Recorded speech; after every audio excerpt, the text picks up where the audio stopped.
सूखा कपड़ा देना पड़ेगा, चलेगा नहीं।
As far as poverty is concerned, it is important not because the content, but because UPSC is asking questions every year. As simple as that. However, the content is concerned, it's the most easiest topic to ever address. Because every now and then, you come across the problem of poverty. And this is something you've read in school also. ये तो basic चीज होती है. Poverty is responsible for population growth, or population growth is responsible for poverty. But the thing is, every year UPSC asks the questions. So I am telling you the technique to prepare this topic. In these broad dimensions, if we prepare, nothing would come beyond this. However, you might not get a direct question, but let's just see the examples which they are asking. First, poverty is responsible for population growth, or population is responsible for poverty. So if you have studied the causes as well as the implication, the question can be answered. Okay? The next question that they asked was that an essential condition to eradicate poverty is to eradicate the problem of deprivation. Is that clear? So once we study the concept of poverty, we would be studying that it is not only a matter of economic deprivation, it is in general a multi-dimensional concept. And in order to understand, you can have different indices. Is that very clear? Okay. Last year, in the same paper, there were two questions from poverty. One said that poverty and hunger are the major social challenges confronting Indian government. How far Indian government have been able to tackle these challenges?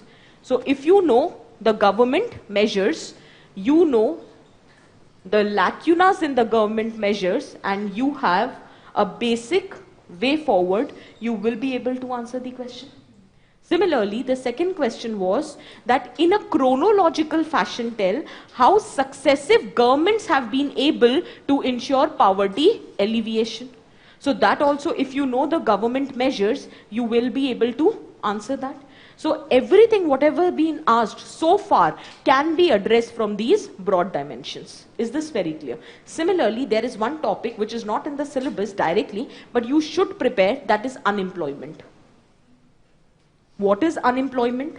Types of unemployment, causes, implication, what has government done to address the problem of unemployment, whatever has been the lacunas, what is the current status, jobless growth, okay? And then what should be the way forward. And the way forward will come from economic survey.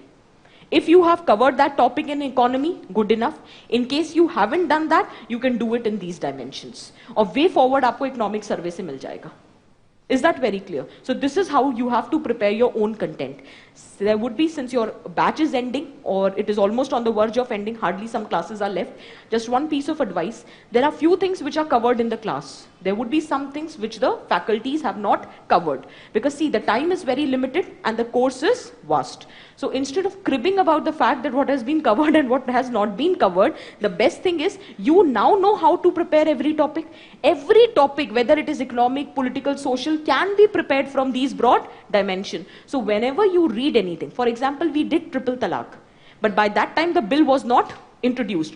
But now you know what is triple talaq bill. It is talking about giving 3 years. अच्छा मुझे याद दिला देना, class खत्म करने से पहले मैं ये ट्रिपल तलाक बिल जल्दी से डिस्कस कर लूंगी, नहीं तो मैं कहीं भटक जाऊंगी. अभी पावर्टी की बात करते हैं, लास्ट 5 मिनट में हम ट्रिपल तलाक बिल की बात कर लेंगे, ठीक है? बट मेरा मुद्दा ये है कि अगर हम क्लास में नहीं भी डिस्कस कर पाए तो ऐसे ही तैयार करना है, ठीक है? चलो very quickly, poverty, write down. According to Amartya Sen,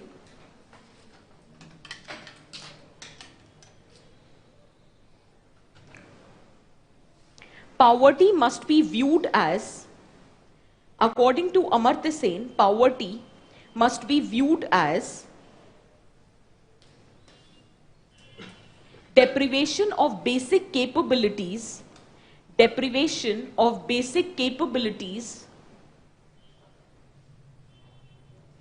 rather than merely lowness of income.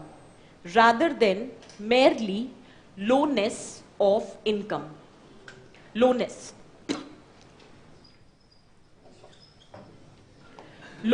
of income. Clear है? ठीक है?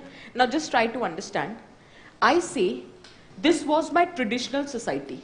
Now in traditional society, nature was all encompassing. We were dependent for our basic sustenance on the nature, whether it was, वही बोलते ना, रोटी कपड़ा और मकान, food, clothing and shelter, for everything we were dependent on nature. That means there was deprivation of basic capabilities of life. So that time everyone was in the situation of poverty, but that poverty was natural because everybody was equally impoverished. There was deprivation of basic capabilities and all of us were dependent on nature for basic survival. Now, as we transformed into a modern society, there was technological upgradation. There was better social organization. As a result, now no more we are dependent on nature for the basic survival at least. We are in a position to provide ourselves food, clothing and shelter. But that growth, that progress, the benefit has not been reaped by all the sections. There are still many people who are dependent on others for their basic survival. That means even today you have a situation of poverty, but it is no more natural, it is social. Can we say this? Okay? Very quickly write down. Poverty is a socially created state. Poverty is a socially created state as the benefits of socio-economic progress, as the benefits of socio-economic progress have not been equally shared,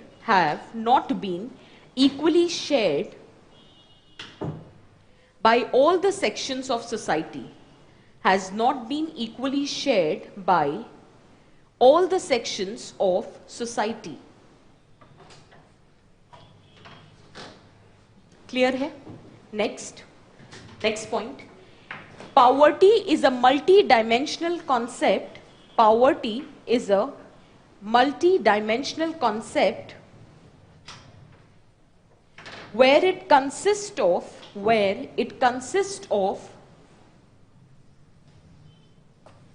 economic, social, political and cultural dimensions. Economic, social, political and cultural dimensions. Just hear out. Economic, for example, right to work. For example, right to income. For example, right to safe working condition. If anything is denied to you, that means there is a situation of economic poverty. You should first have the right to work. If you are working, equal pay for equal work, and most importantly, the working condition needs to be safe. Now did you get the point? Feminization of poverty. Because all the three things are denied to women. Make sense? So this is the economic interpretation of poverty. Similarly, what I mean by social is right to health, or I should say universal health coverage. I'll explain in tomorrow's class. Universal health coverage. ठीक है? Dignified life, education. Anything which is denied to you, that means there is a situation of social poverty. Similarly, political. Right to freedom of thought, association, dissent नहीं, अभी नहीं लिखना, एक problem है. Decent इसलिए नहीं लिख सकते क्योंकि बहुत time dissent is constructive, but many a times dissent is destructive. हाँ बिल्कुल बिल्कुल, बट देन वही बात है, हमने freedom of thought, association, expression.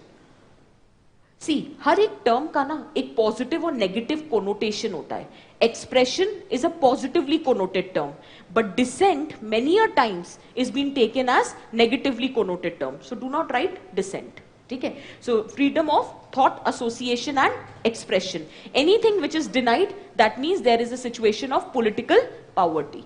And cultural means right to protect, promote and preserve your cultural identity. अब वो cultural identity कुछ भी हो सकती है. आपका लैंग्वेज हो सकता है, आपकी एथनिसिटी हो सकती है, आपके फेस्टिवल्स हो सकते हैं, आपकी फूड हैबिट्स हो सकता है, कुछ भी हो सकता है. Your cultural identity. Right to protect, promote and preserve your cultural identity. Make sense? ठीक है? So did you understand that poverty is a multi dimensional concept. It is no more related just to the lowness of income. ठीक है? Now एक question लिखो.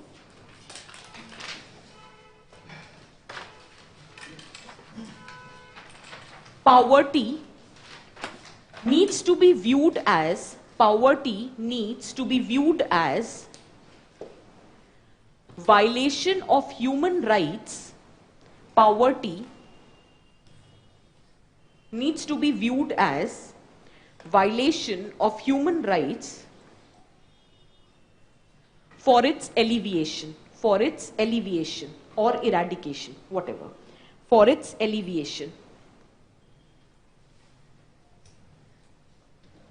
To what extent do you agree with the statement? To what extent do you agree with the statement? To what extent do you agree with the statement?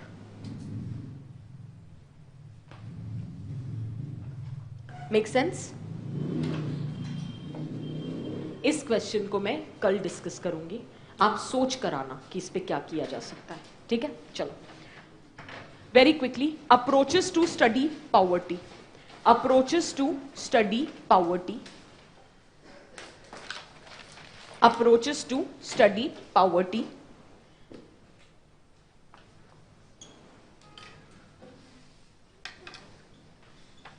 There are two approaches. One is nutritional approach and other is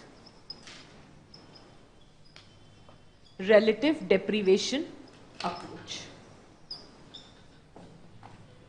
One is the nutritional approach and other is the relative deprivation approach.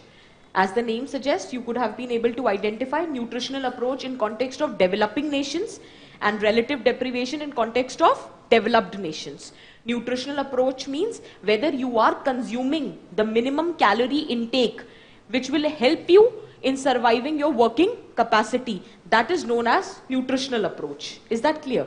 But with respect to relative deprivation, the basic survival is not the issue. The point is, as compared to others, you are slightly deprived. Is that very clear? Very quickly in one line, right? Nutritional approach. This approach is adopted in developing countries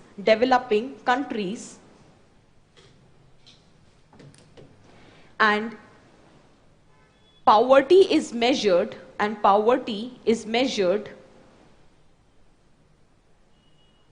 with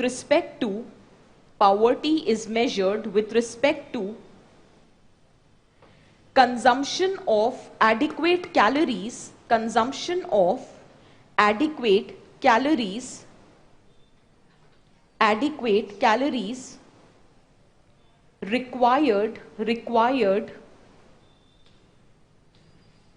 required for maintaining the working capacity of an individual.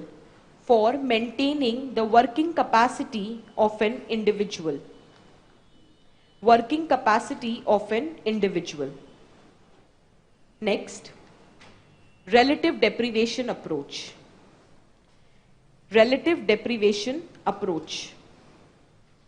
Right? This approach is adopted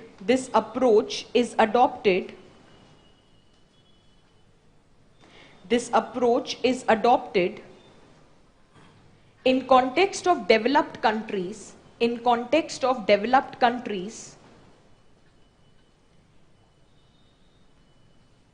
and the emphasis is on the social inequalities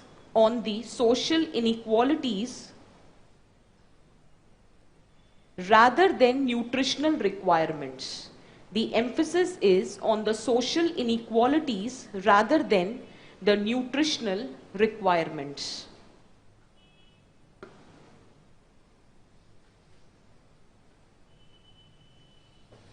Make sense? ठीक है?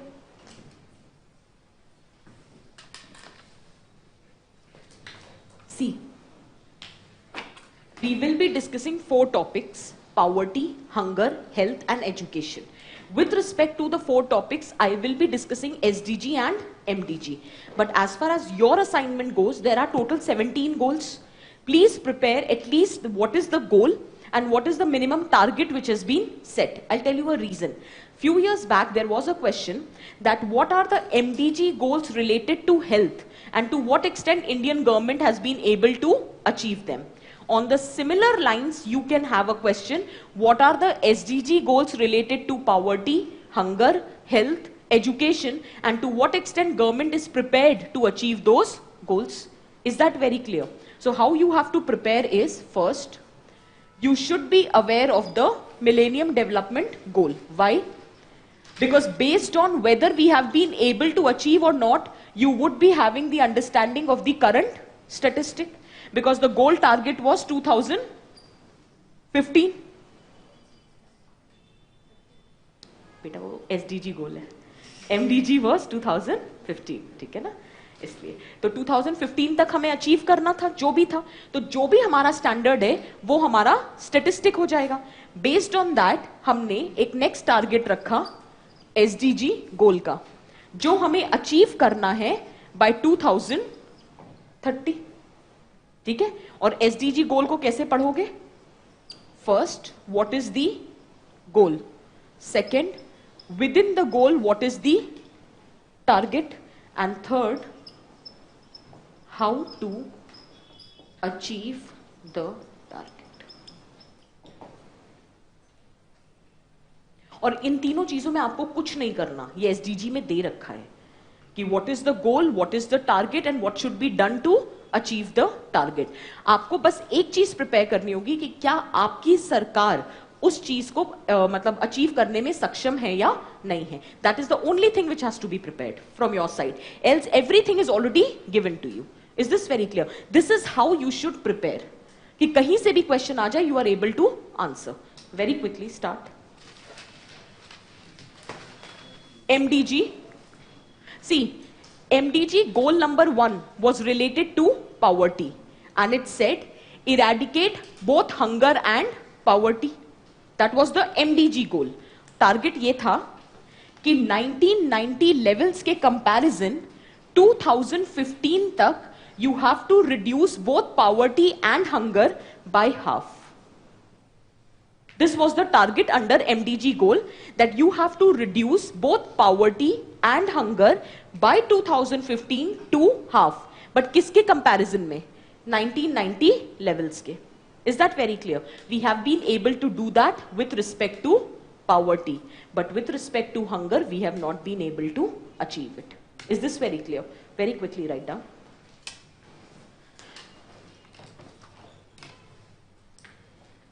MDG target was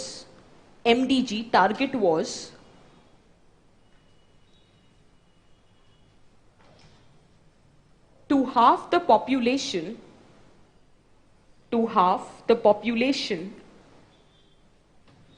who suffer from poverty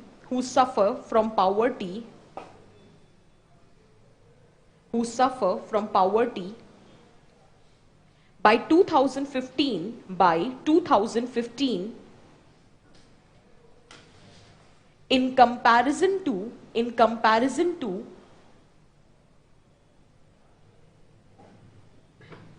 1990 levels. In comparison to 1990 levels. Clear है? Write down SDG goal. SDG goal number 1 is related to poverty. SDG goal number 1 is related to poverty, which says end poverty in all its forms everywhere. End poverty in all its form everywhere. End poverty in all its forms everywhere. Write down the target. The target is to eradicate poverty. Target is to eradicate extreme poverty for all people, to eradicate extreme poverty for all people by 2030. By 2030. Second target, reduce at least by half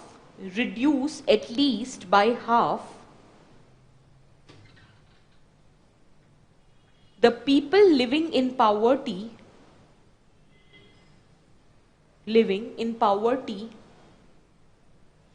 in all its dimension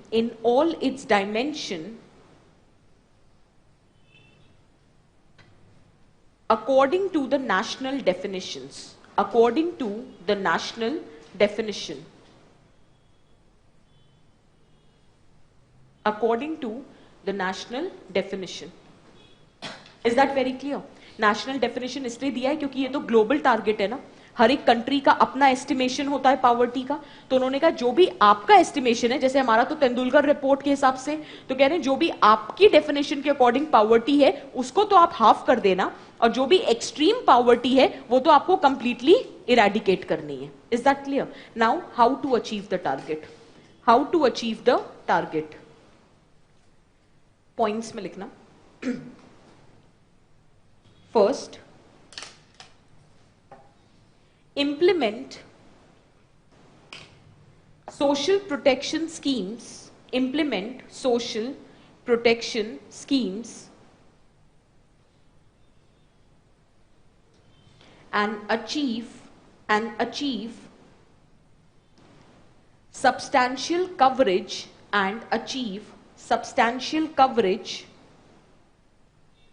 of poor and vulnerable and achieve substantial coverage of poor and vulnerable. Next, by 2030 ensure equal rights to economic resources, comma, build the resilience of poor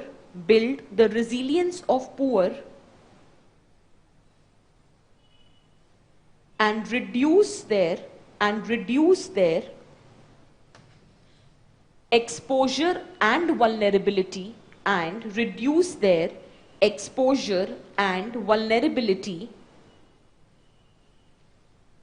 to economic, social, environmental shocks and disaster. Economic, social, environmental shocks and disaster. कभी भी कुछ भी disaster होता है, it is the poor and vulnerable who faces the major brunt. So what they are saying is that build their resilience and reduce their exposure and vulnerability. Is that clear? Next लिखो. Ensure significant mobilization of resources,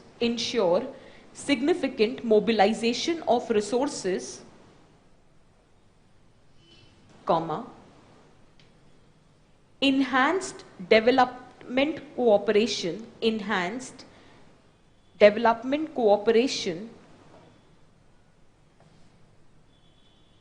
comma, create sound policy frameworks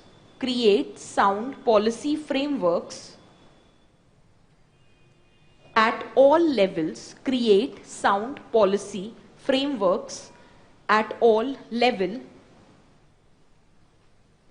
based on pro-poor and gender sensitive strategies.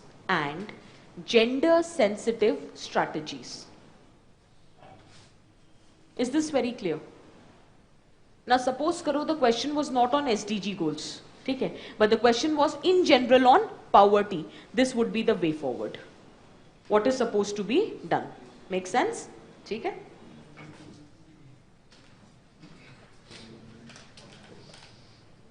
So did you get the point how the SDG goals needs to be prepared? ठीक है, ये बहुत handy आते हैं. अगर आपसे direct question नहीं भी हो तो कहीं और क्वेश्चन पूछा जाए, this can be written and at least it has a credibility क्योंकि ग्लोबल कन्वेंशंस में मेंशन्ड है. Is that clear? चलो next let us start with the index.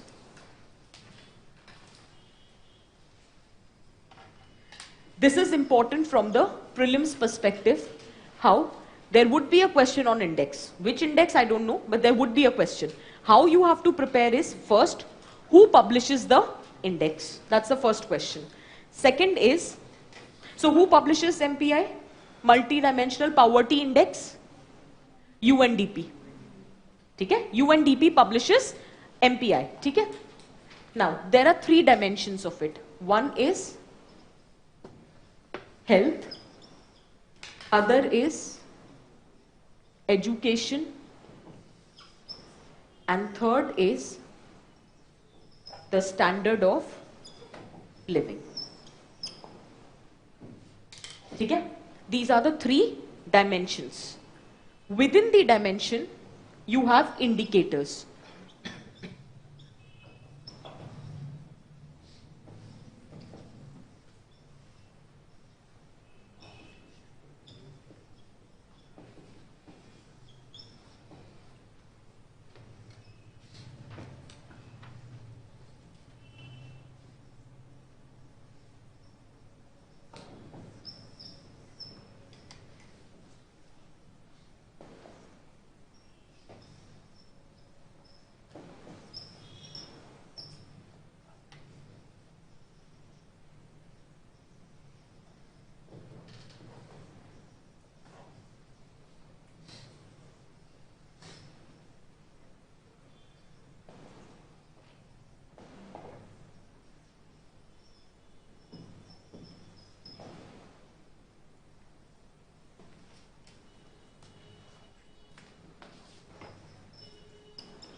multi-dimensional poverty index, it has 3 dimensions: health, education, and standard of living. And within every dimension, you have certain indicators. Indicators is child mortality and nutrition as a part of health, education, year of schooling, and child attendance. With respect to standard of living, it is floor, ceiling, assets, safe drinking water, sanitation, and electricity. Question किसी पे भी पूछा जा सकता है. Which of the following are the indicators of MPI? And you get the options: year of schooling, electricity, safe drinking water, and health. Health is not the indicator, it is the dimension. So you have to remember these 3 are the dimension and these are the indicators. And who publishes MPI? UNDP. ठीक है? UNDP के साथ एक और organisation करती है, उसका भी नाम लिख लो. Majorly it is UNDP, but just write down one more. MPI is published by UNDP and Oxford Poverty and Human Development Initiative. Oxford Poverty and Human Development Initiative. So it is published by UNDP and Oxford Poverty Human Development Initiative. Is this clear? Similarly, on the same grounds, if I say that MPI and HDI shares the same dimension. HDI is everybody aware of, Human Development Index. Who publishes Human Development Index? UNDP. Okay? This is there. Now the second question is, if I say HDI has the same dimension as MPI, is it true or wrong? It is true. The dimensions are same, but the indicators are different. Okay? See how this is HDI. It also has the same indicator or dimension: health, education, and standard of living. Health is determined by life expectancy at birth. Education is determined by expected year of schooling and mean year of schooling.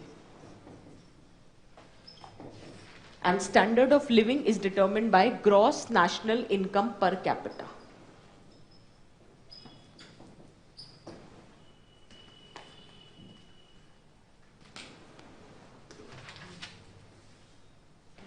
Gross national income per capita. एक काम बस जो आप करोगे exam से just पहले, whatever is the current report, उसके according India की रैंकिंग क्या है. This is general, which will never change, but India's ranking is going to change every year. So whenever you're going to write the examination, just prepare India's ranking.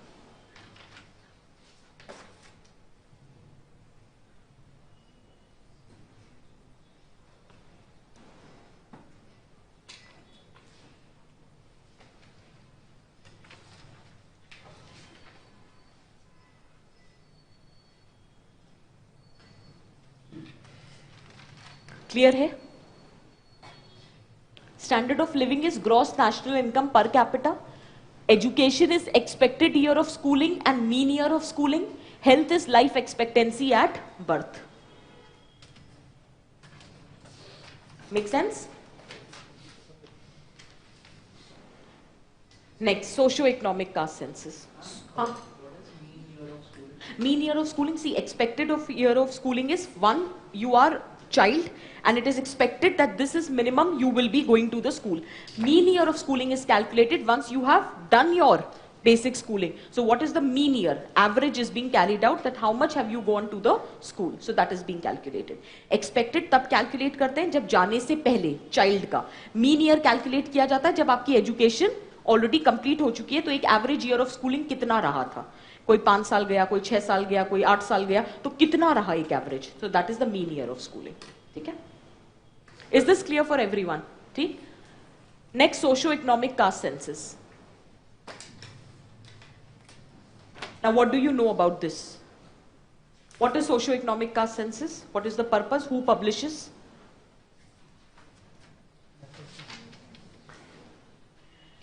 Okay, very quickly right now. Socio-economic caste census is prepared under Ministry of Rural Development, is prepared under Ministry of Rural Development. It has three objectives. It has three objectives. First, caste-wise enumeration of population.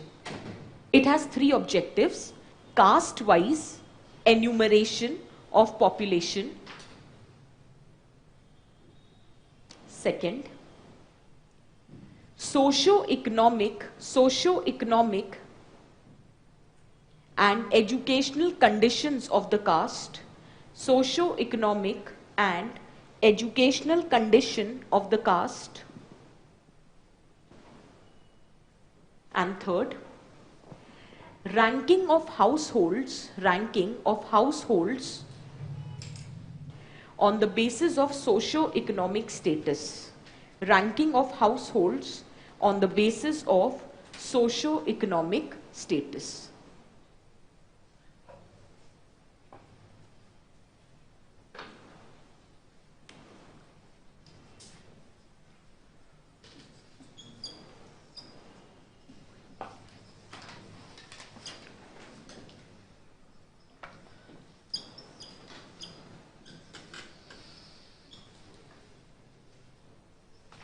It has three parts. For rural area, separate socio-economic caste census. For urban area, and the caste census will altogether be a different part. Rural, it would be carried by Ministry of Rural Development. Urban, it would be carried by Ministry of Housing and Urban Poverty Alleviation. And here it would be carried by Ministry of Home Affairs. Basically, the Office of Registrar General, which will be responsible for caste census. Office of Registrar General. So socio-economic caste census have three parts. It would be conducted for rural area, urban area and caste census. Rural area, Ministry of Rural Development, Ministry of Housing, Urban Poverty Alleviation, and here it will be Office of Registrar General, which is under Ministry of Home Affairs. Is this very clear?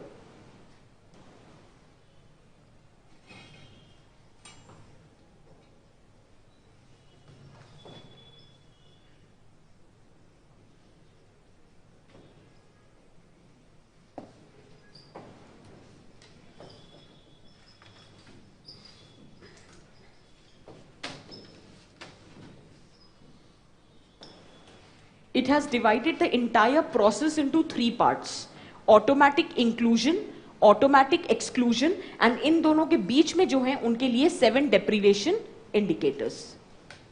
ठीक है, suppose करो आपके पास iPhone है, जाहिर सी बात है आप excluded होगे. इफ यू पे income tax, definitely you would be excluded. मतलब इनकम टैक्स पे कर रहे हो तो ये सोचो कि कितना बचा चुके होंगे, उसके बाद जो बचा होगा उस पर टैक्स पे कर रहे होंगे. So already you are in a comfortable position that you don't need any benefits of socio economic caste census. So these are general factors on the basis of which you will be automatically excluded. इसको तैयार करने की जरूरत नहीं है क्योंकि there is no limit to the factor, कुछ भी हो सकता है. What you have to prepare is automatic inclusion and the 7 deprivation indicators. There are certain people who would automatically be included. For example, destitute. For example, without shelter. PVTG. Manual scavenger and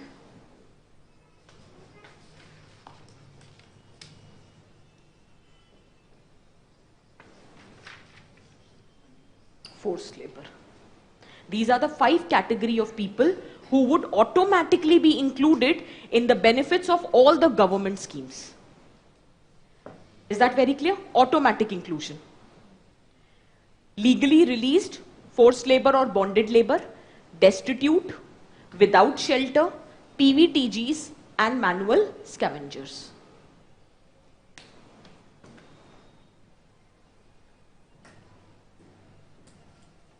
Clear है? Next, 7 deprivation indicators लिख लो. ये prelims में भी आ सकता है. Which of the following are automatically included और options आ जाएंगे. ठीक है? 7 deprivation indicators, right? No adult member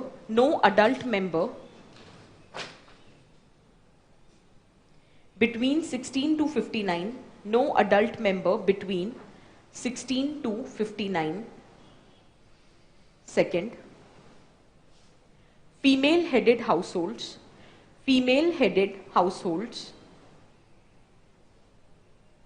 with no adult male member, female-headed households with no adult male member, household with disabled population, household with disabled people,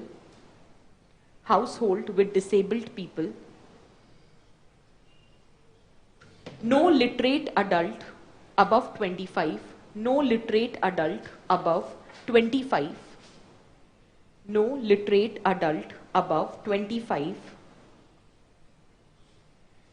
household with kacha wall and roof, household with kacha wall and roof,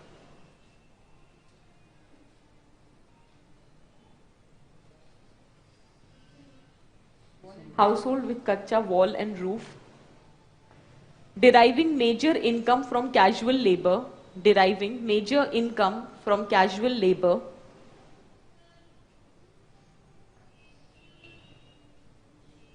SC/STs last, SC/STs, deriving major income from casual labor and SC/STs last.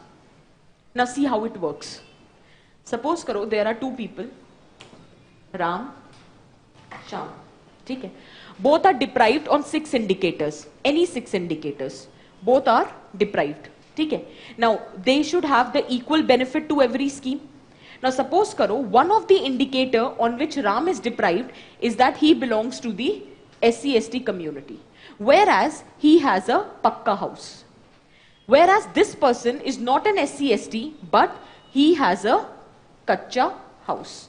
Now when Pradhan Mantri Awas Yojana will be implemented, so first the benefit would be given to Sham and not to the Ram. So that is better targeting of beneficiary. Did you get the point how socio-economic caste census will work? ठीक है? So now we'll do a positive on the overall critical analysis. लिख लो. Critical analysis of socio-economic caste census. Critical analysis of socio-economic caste census. Right. Poverty line identifies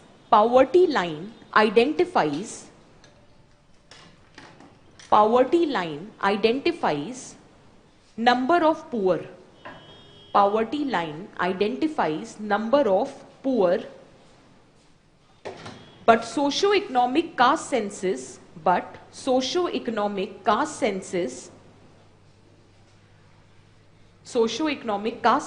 identifies who are poor. Socio-economic caste census identifies who are poor. Did you get the difference?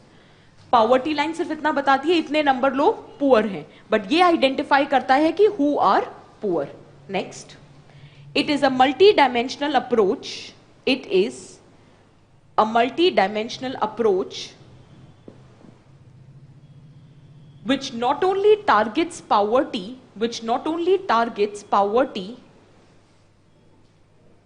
but deprivation. Which not only targets poverty, but deprivation.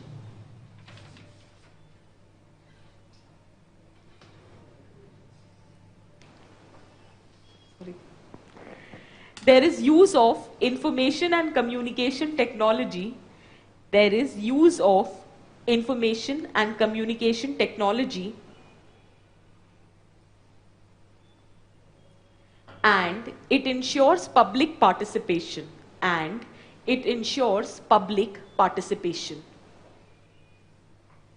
C how it ensures. Suppose करो आपने बताया, हमें पता कैसे चलता है census कैसे collect होता है, आप खुद जाते हो and then you look for the people, you interview them and then you get the desired data. Now suppose आप किसी के घर गए और उसने बोला अरे मैं बहुत गरीब हूं, मेरे पास कोई रिसोर्स नहीं, कुछ नहीं, और उसने अपना नाम पॉवर्टी उसमें लिस्ट में लिखवा दिया. तो ऐसा नहीं है कि इमीडिएटली उसको प्रोविजंस मिल जाएंगे. First that entire data will go to gram sabha and gram sabha verify karega that whatever data you have collected is valid or not. Only then the implementation of the schemes would take place. So by participation of gram sabha, it is ensuring public participation. Is that very clear? ठीक है, चलो next point लिखो. It is based on piecemeal engineering approach. It is based on piecemeal engineering approach. Piecemeal, जो pieces होते हैं ना, शांति वाला पीस नहीं, स्मॉल पीसेस वाला piece. It is based on piecemeal engineering approach which results into better identification of beneficiaries,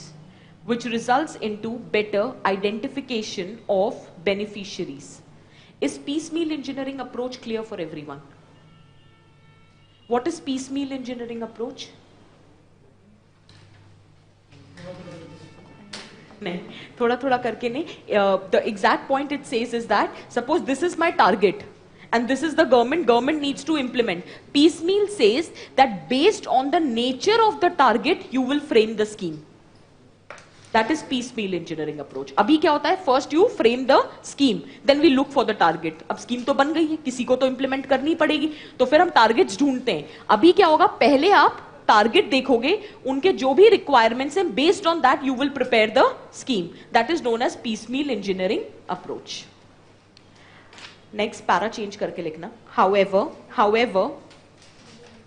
socio-economic caste census (SECC), socio-economic caste census (SECC) short form में लिखना, has been criticized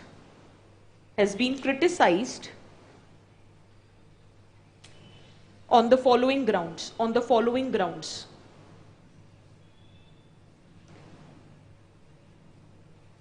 First, it has yet not released the caste data.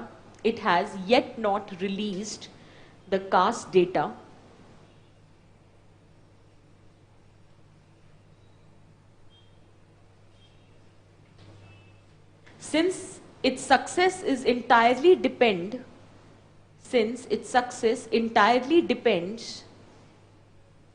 on the data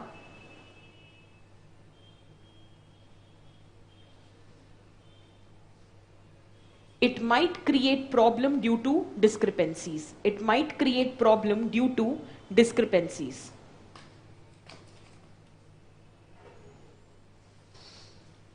And last, the 7 deprivation indicators are not comprehensive. 7 deprivation indicators are not comprehensive.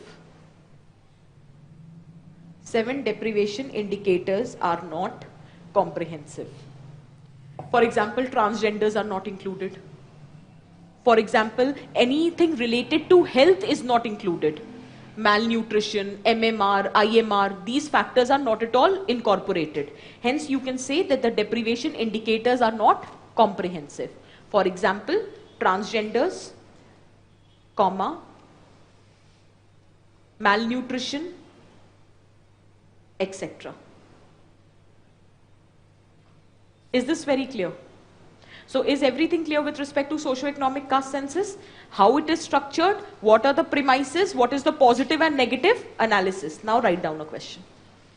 Inverted commas में लिखना.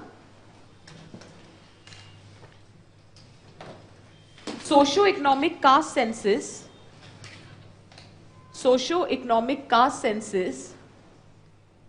is a boon or a bane. Socio-economic caste census is a boon or a bane. Inverted commas closed. Critically examine the statement.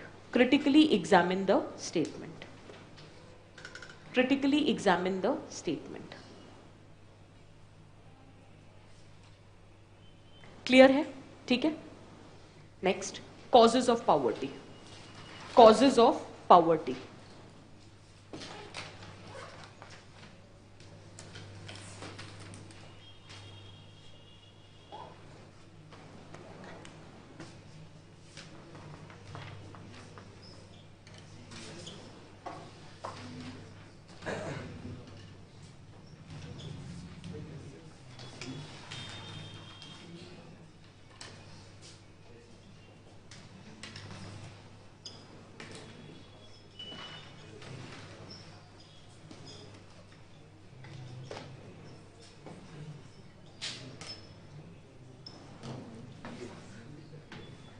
See, you all know what are the causes of poverty. That is no rocket science involved in that. Whatever you've studied so far, everything has incorporated causes of poverty. Just do one thing, divide it into 4 parts. Economic causes, demographic causes, social causes, and climatic factors. Is this very clear?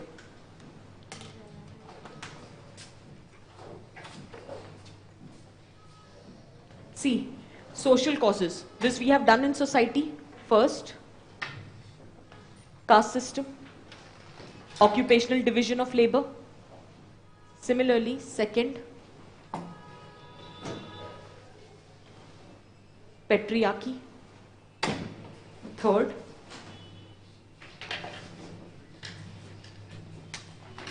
joint family. Fourth, social customs and practices. पैसे हो या नहीं हो, सारे customs and practices निभाने पड़ते हैं.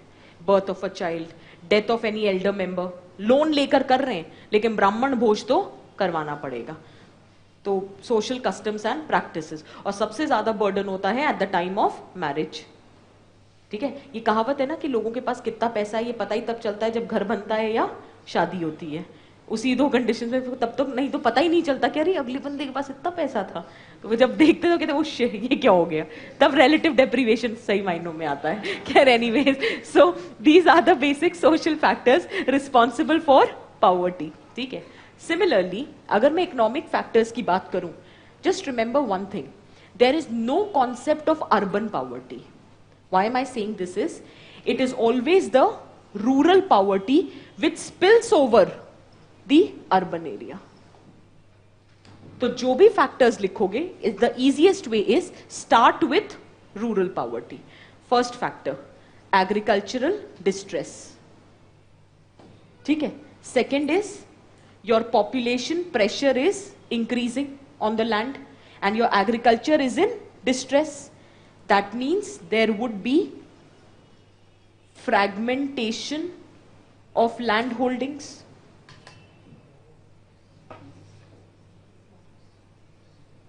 Decline in agricultural productivity.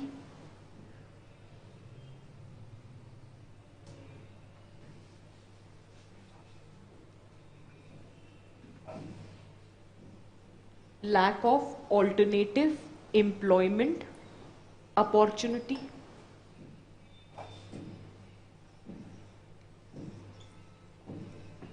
Decline in village industries. Make sense? ठीक है.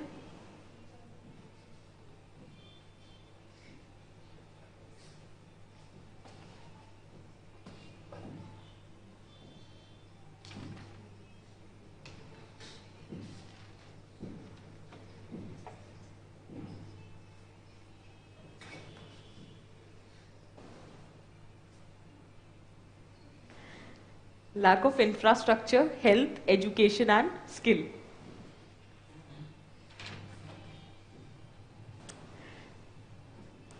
ठीक है.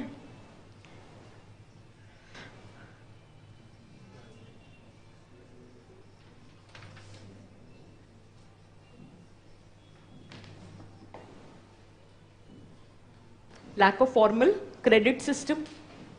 जब फॉर्मल क्रेडिट सिस्टम नहीं होता है तो chances of falling in the debt trap is very high. ठीक है.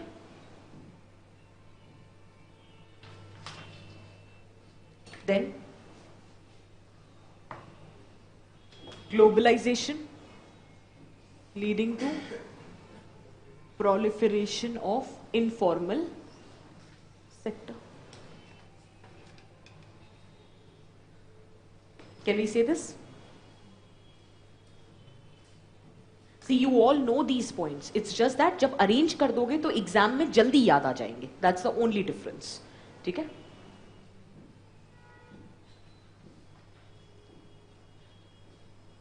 Similarly, demographic factor. Demographic factor basically means humble. Land holdings, LH. Fragmentation of land holdings. ठीक है? Demographic factor means the character of the population. For example, if you are going for early marriage, ठीक है? Because of which there is a chance of high fertility rate. High fertility rate means population growth, and population growth is the most important factor responsible for poverty.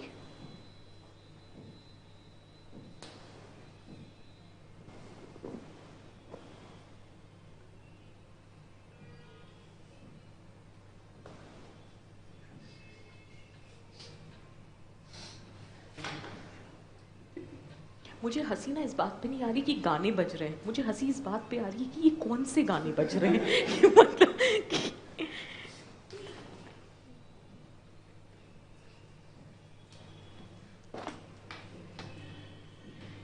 climatic factor. Is everybody clear with this? Climatic factor clear है सबको? Flood, drought, monsoon, erratic monsoons, all of that is responsible for poverty. ठीक है? Of informal sector. ये हमने एक बार पहले भी किया हुआ है ना? Informal sector. Now, is the causes of poverty clear for everyone? Will you be able to divide into different parts? Now see, if there is a poverty issue, there is an implication. You don't have to do anything. Poverty always forms a vicious cycle. So all that you have written here, that automatically becomes the implication. Very quickly write down the implications. First bullet points में लिखते जाना. Implication of poverty. First, illiteracy, child labor, illiteracy, child labor, malnourishment,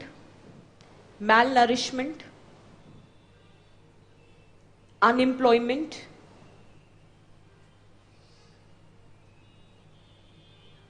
problem of hygiene and sanitation,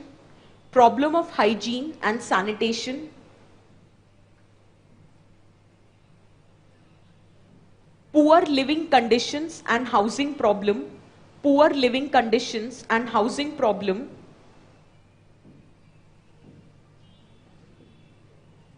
feminization of poverty,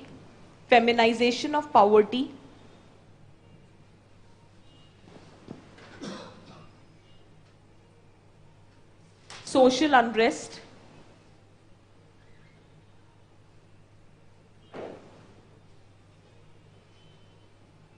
ultimately leading to social exclusion.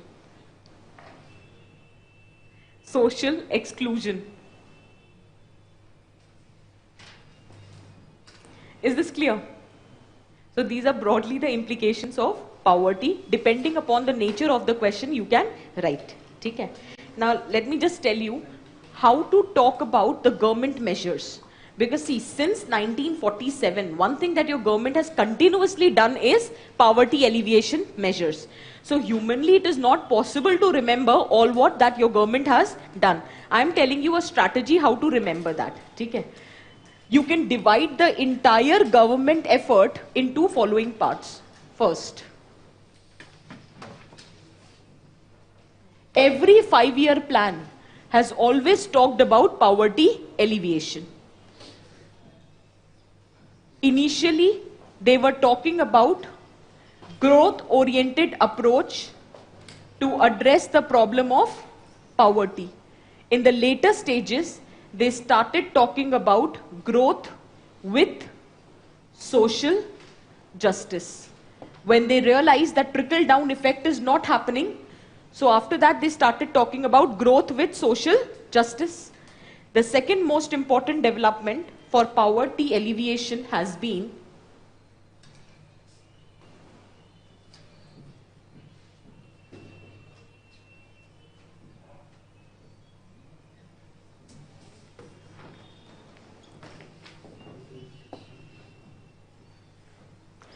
nationalization of banks.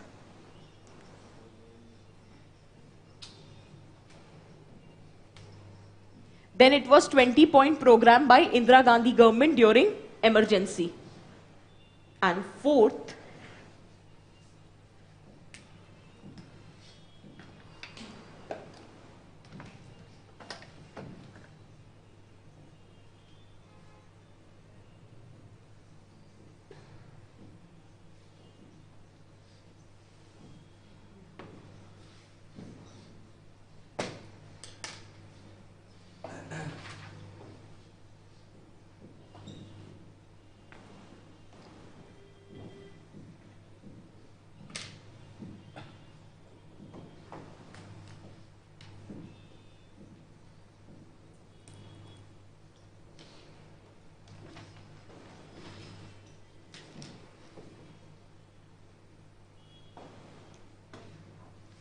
divide the entire schemes which have been launched by the government into following part: wage employment, self-employment, food security, social security, और जो बच जाएं miscellaneous scheme.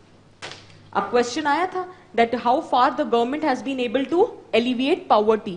एक एक scheme उठा लो: MG NREGA, wage employment, stand up India, startup India, skill India, self employment, food security, PDS, midday meal, national food security act, कोई भी उठा लो. देन सोशल सिक्योरिटी, जितनी भी अटल पेंशन योजना, राष्ट्रीय स्वास्थ्य बीमा योजना, सॉइल हेल्थ कार्ड, और वो कृषि सिंचाई योजना, फसल बीमा योजना, that is nothing but social security scheme. और मिसलेनियस में प्रधानमंत्री ग्राम सड़क योजना, urban mission, all of that becomes the miscellaneous. एक एक के बारे में बात कर लेना था. Is that clear? So you have comprehensively covered also all the factors, and you will not find it difficult to remember also. So you divide the entire portion into following parts. This is how successive government has been able to address the problem of poverty. बिल्कुल भी नहीं. इतना ठलुआ time किसके पास है? 10 number का question आया था. नहीं, on a serious note, on serious, the question was how far the successive government, and the question was 10 marker, 150 word. अगर लिखने बैठ जाएंगे सक्सेसिव गवर्नमेंट और नाम, बेस्ट तरीका था 50s to 60s में से एक उठाओ. तो एक 5-year प्लान उठा लेते. उसके बाद nationalisation happened in 60s, this 20-point programme happened in 70s, 80s onward scheme दे देते, 80s में मिड डे मील डाल देते, लैंड रिफॉर्म, ग्रीन रेवोल्यूशन, वो सब भी डाला जा सकता है. Is this very clear? This is how you have to identify. 50, 60, 60, 70, ऐसे करके decadal में एक एक example उठा लेना था बस. Is this very clear? And the lacunas remains the same. Lack of political will, laxity on the part of administration, red tapeism, corruption, leakages, hoarding, storage problem, transportation problem, faulty identification of beneficiaries remains the same. हर उसकी problem same है, और जो हमने solution SDG गोल में लिखे हैं वही आपके वे फॉरवर्ड है. हाँ, हम बिल्कुल क्लाइमेटिक फैक्टर्स में लिखा है ना, डिजास्टर मैनेजमेंट. तभी तो हम कहते हैं रेजिलियंस बिल्ड करने की जरूरत है against the environmental shocks also. Is this very clear? Will you be able to answer this now? The home assignment is both the questions on poverty, which has come in 2017. Just try addressing that. Will you be able to answer on the basis of what we have discussed in the class? Is this very clear? So with this, we wind up today's lecture. Tomorrow we have to complete hunger, health and education. And tomorrow would be the last class. Huh. Yeah? Triple talaq. Huh, sorry. Huh, triple talaq. Very quickly. Triple talaq bill has been introduced. And the bill is talking about... See, there are two types of talaq. One is talaq-e-bidat and the other is talaq-e-sunnat. In sunnat, you have two types. One is ihsan and other is hasan.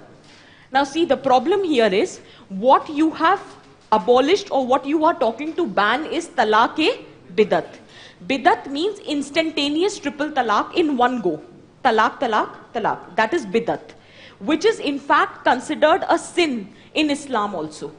What is allowed is talaq-e-sunnat. And here also you have two types. One is Ahsan and other is Hasan. What they are saying is that you need to follow Ahsan. Ahsan में क्या होता है? That once you give the talaq, it has been just one time you say talaq. Then there is a period of 90 days that is known as iddat. And within that, if you reconcile with your wife, good enough. In case for 90 days you do not reconcile with your wife, then finally you are proclaimed to be divorced. जैसे हिंदू में होता है ना कि आपने divorce की petition file करी, 6 months का कूलिंग पीरियड होता है. अगर उस कूलिंग पीरियड में आप रिकंसाइल नहीं कर पाते हो, then you are proclaim to be divorced. Similarly इनमें ये पीरियड होता है 3 months का. That for 3 months would be the cooling period, and in that if you think that you cannot reconcile in your wedding, then your wedding is declared to be null and void. But in Hasan is that you have to proclaim talaq 3 times, but not in one go. 1 month, 2nd month and 3rd month. And once you proclaim or say talaq, the word 3rd time, your marriage would be declared null and void. So they say that Hasan is also not a very desirable mode. The most desirable way of giving talaq should be Ahsan. Is that clear? Now this is the background story. Triple talaq bill basically is saying that एक तो triple talaq जो बिदत है, instantaneous, इसको इन्होंने कर दिया है ban. ठीक है. दूसरा ये कह रहे हैं अगर हस्बैंड तलाक देगा, दैट इज इंस्टेंटेनियस ट्रिपल तलाक, तो उसको सजा होगी 3 साल की. And the offence has been made cognizable and non bailable. तो वो कह रहे हैं कि ये तो एक सिविल एस्पेक्ट है ना, डिवोर्स देना, शादी करना, आप उसको क्रिमिनलाइज कैसे कर सकते हो? कॉग्निजेबल का मतलब है आपको एफआईआर भी नहीं फाइल करनी पड़ेगी और पुलिस आ जाएगी और अरेस्ट कर लेगी. और एक बार अरेस्ट हो गया तो उसमें बेल भी नहीं है. और एक मुद्दा सुनो जो ब्रॉडर पॉइंट है. सपोज करो हस्बैंड वाइफ ने का डिवोर्स हुआ, हस्बैंड ने वाइफ को ट्रिपल तलाक दे दिया, वो तो बैन है, तो धर लिया इसको, ये गया जेल में 3 साल के लिए और फाइन भी देना पड़ा. पर प्रॉब्लम ये है कि अभी डिवोर्स तो हुआ ही नहीं, क्योंकि वो तो नल एंड वॉइड है. तो अब इस वाइफ का क्या होगा 3 साल तक? ये दूसरी शादी भी नहीं कर सकती क्योंकि अभी तो इसी की वाइफ है, क्योंकि वो ट्रिपल तलाक तो है ही नहीं, उसको तो मान्यता ही नहीं है, इट्स नल एंड वॉइड. और दूसरी चीज ये है कि वो अभी दूसरी शादी इसलिए भी नहीं कर सकती क्योंकि एक प्रोविजन कहता है कि अगर आपके हस्बैंड 7 साल से ज्यादा जेल में है तो automatically your marriage would be declared null and void if you want to. But यहां तो 3 ही साल की सजा है, तो वो वाला ऑप्शन भी अवेलेबल नहीं है. और मुश्किल ये है कि मुस्लिम्स में तो सबसे ज्यादा इकोनॉमिक डिलैपिडेशन और डिस्पैरिटीज हैं. तो अब इस वाइफ को जो ऑलरेडी इलिटरेट थी, जो ऑलरेडी जिसके पास अर्निंग हैंड नहीं था, वर्किंग के रिसोर्स नहीं थे, उसके पति को तो 3 साल के लिए अंदर डाल दिया, शादी भी नल एंड वॉइड नहीं हुई, तो अब वो करे क्या? सो द प्रॉब्लम इज जो आप कर रहे हो this was not the required thing. इसलिए Indira Jaising who has actually initiated the entire movement for banning of triple talaq, she is saying ये आपने क्या किया? ये तो हमने कहा ही नहीं था. हमने कहा था आप ट्रिपल तलाक बैन कर दो, और इससे क्या होगा कि आप बैन कर दो, अगर वो दे भी रहे हैं तो उससे कोई फर्क थोड़ी ना पड़ रहा है, it's null and void thing. आप उस पूरे इश्यू को क्रिमिनलाइज क्यों कर रहे हो? हमारा डोमेस्टिक वायलेंस एक्ट तो नॉन कॉग्निजेबल और बेलेबल है, हमारा dowry prohibition act non cognizable और बेलेबल है, और बेचारे का डिवोर्स प्रोविजन आपने कॉग्निजेबल एंड नॉन बेलेबल कर दिया. मतलब डिड यू सी? और हमारे यहाँ जस्टिस होना चाहिए रिफॉर्मेटिव जस्टिस, आपने अच्छे खासे सिविल लॉ को क्रिमिनलाइज करके प्यूनिटिव जस्टिस बना दिया. इसलिए कह रहे हाँ, अरे मोलेस्टेशन का that is the problem of निकाह हलाला, वो एक डिफरेंट. और बहुत स्मार्टनेस देखो, जुडिशरी ने ट्रिपल तलाक पे तो जजमेंट दे दिया, पॉलीगैमी और निकाह हलाला पे अभी भी जजमेंट नहीं आया. सो द प्रॉब्लम तो वहीं की वहीं है. ऐसे तलाक नहीं तो वैसे तलाक सही.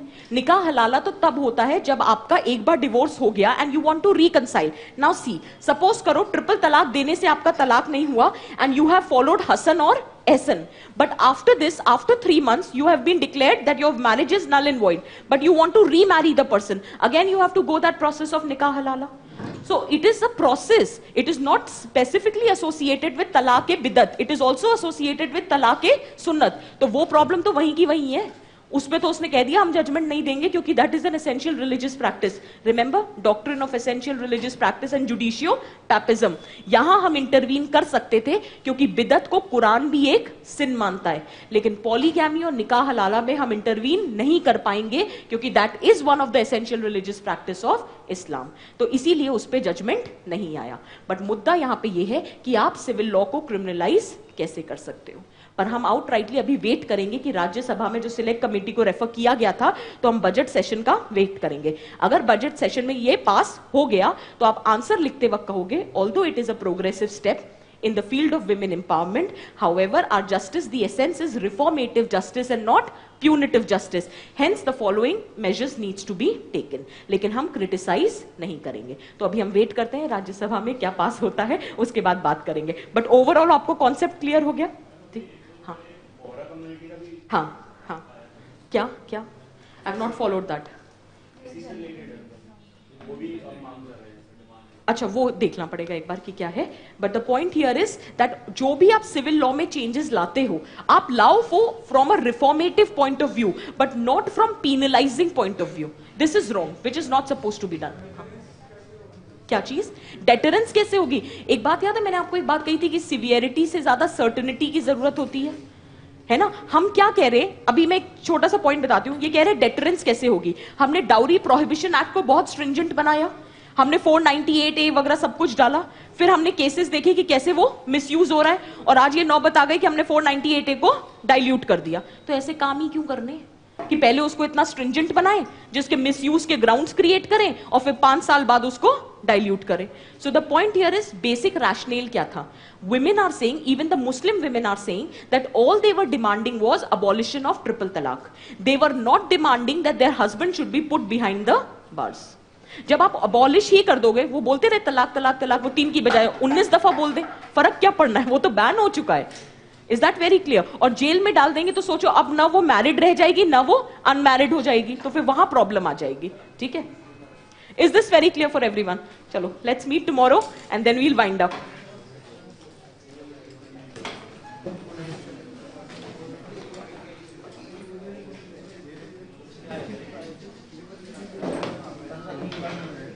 कल दिखाना। हाँ हाँ पक्का। हाँ मैं आ जाती हूँ ना कल। कल हाँ 10 आंसर्स हैं तो 1-2 अभी दिखा दूँ। कॉग्निजिबल का मतलब ये होता है कि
सुनने